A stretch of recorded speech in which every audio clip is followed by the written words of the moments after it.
마치 소설이 거짓말의 대명사인 양 그렇게 통용되는 경우가 좀 있습니다. 이것은 그 소설이 그동안 이제 그러니까 쉽고 편하게 그런 것만 하도 강조되다 보니까 또 작가들이 거기에다 맞추다 보니까 워낙 이제 사회적인 이제 어떤 영향력이 없다 보니까 이렇게 위상이 낮아진 그런 이유도 되겠습니다. 이제 별 쓸모가 없이 그냥 거짓말 하는 거, 사실과 다른 거, 소설하면 생각나는 거는 우리 생활에 그렇게 필요한 거 그런 건 아니고. 근데 여기서 그러니까 그럼 소설을 이렇게 전달을 하기 위한 거죠. 글이란 것은 어떤 그러니까 내용, 생각 그리고 이야기를 전달하기 위한 거죠. 근데 이 세상에는 실제의 이야기들이 있습니다. 실제의 많은 이야기들이 있는데 그 실제 이야기들을 그러면 소설이란 게 없이 모든 이야기들 전달이 전부 진실만 전달한다. 그러니까 르포르타주라고 하죠. 그러니까 어떤 그 다큐멘터리라고 하죠. 그런 이제 언론 활동만 있다. 그렇게 가정해 봅시다.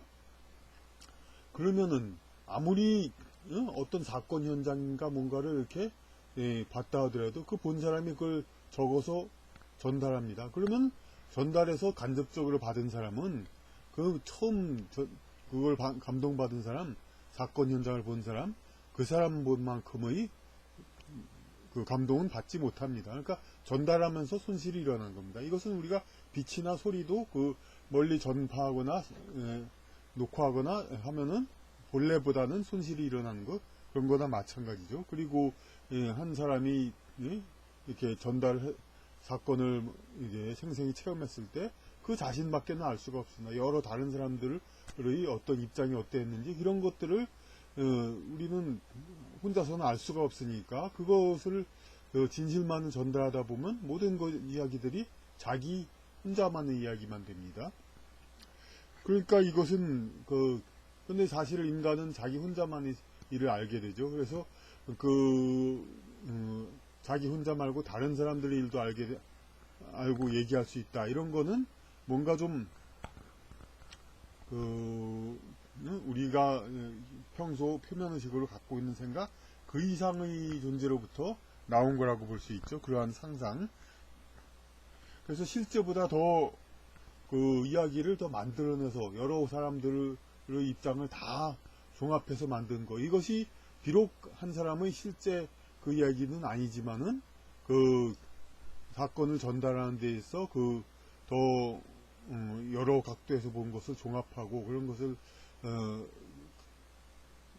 살을 붙여가지고 쉬운 말로 이렇게 전달하는 것은 그것이 이제 실제 마음속으로 느낀 사람, 맨 처음에 글 쓴 사람보다는 물론 덜 그 읽은 사람은 덜 느낄 수 있을지 모르지만은 적어도 글을 쓰는 사람은 실제 이상으로 쓴 사람이 실제 이상으로 과장하니까 그 글을 받는 사람은 그 실제와 거의 차이 없는 그러한 감동을 받을 수가 있는 겁니다. 소설이란 형식을 통해서.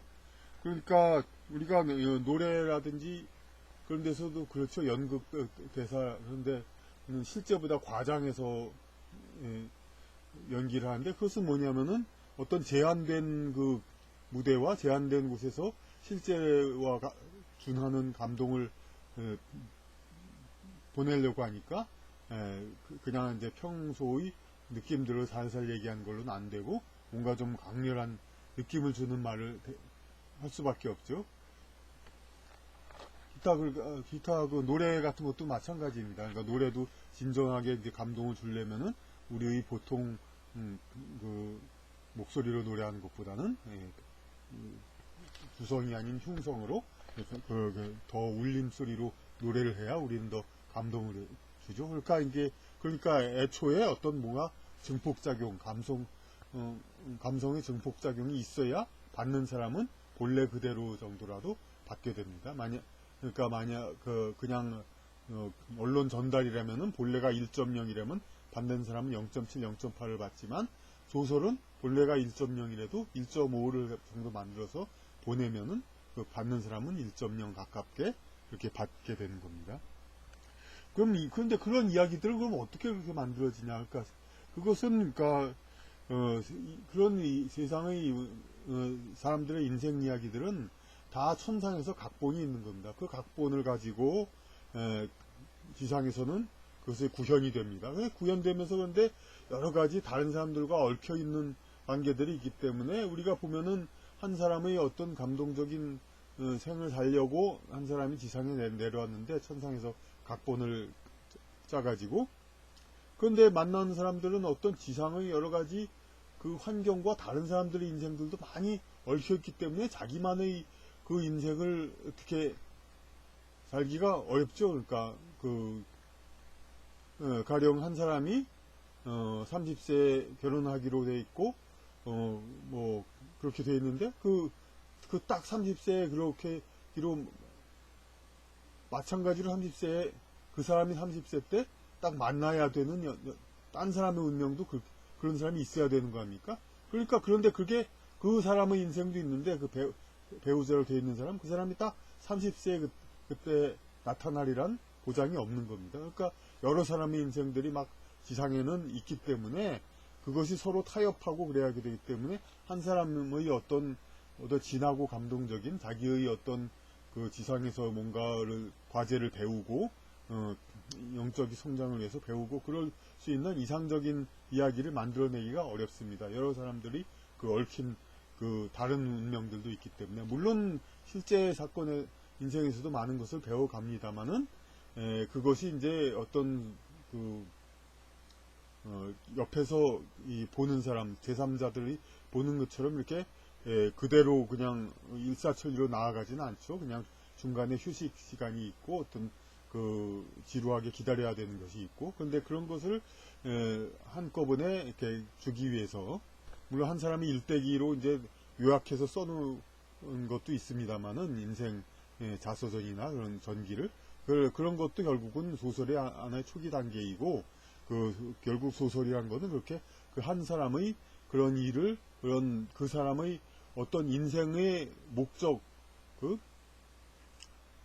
겪어야 할 목적, 그리고 성취해야 될 것, 그런 거 위주로서 집약해가지고, 기록을 하는 겁니다. 그렇게 해서 다른 사람의 인생들을 거기다 맞춰가지고, 그러니까, 실제 세계에서는 그렇게 되기가 어렵지만은, 천상에서 이러한 이야기는 얼마든지 플랜으로서 짜질 수는 있습니다. 이런 인생을 만들어서, 그 사람의 인생도, 좋은 경험을 하게 하고, 다른 사람들, 그 사람의 인생을 지켜보고 보는 다른 사람들의 인생들도 그 사람의 인생으로 통해서 많이 배우게 하자. 이렇게 하늘에서 계획을 짜서 내려보내는데 그것이 그러니까 그대로 구현되기는 좀 어려울 수가 있습니다. 또한 모범적인 인생을 그러니까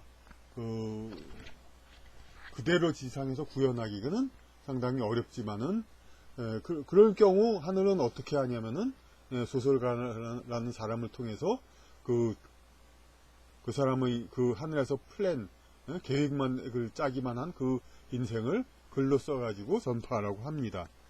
그러니까 몇몇 우리 세계 명작은 실제 사람의 인생보다도 더 많은 사람들한테 감동과 영향을 주고 있죠. 그런 역할을 하는 겁니다. 그러니까 소설은 어떤 지상의 일을 거짓말을 하는 게 아니라 지상의 일, 그 상위의 일, 상위 차원에서는 플랜으로 짜여졌던 사건입니다. 그러니까 우리 지상의 보다 상위의 차원에서 이루어졌던 일을 전달하는 것이지 지상의 것에 지상에서 있던 일과 똑같지 않다고 해서 그것을 거짓말 그런 식으로 얘기하는 건 상당히 잘못된 것이고, 지상보다 상위에 있는 그러한 진리를 전달하기 위한 수단, 그런 거라고 볼 수가 있습니다.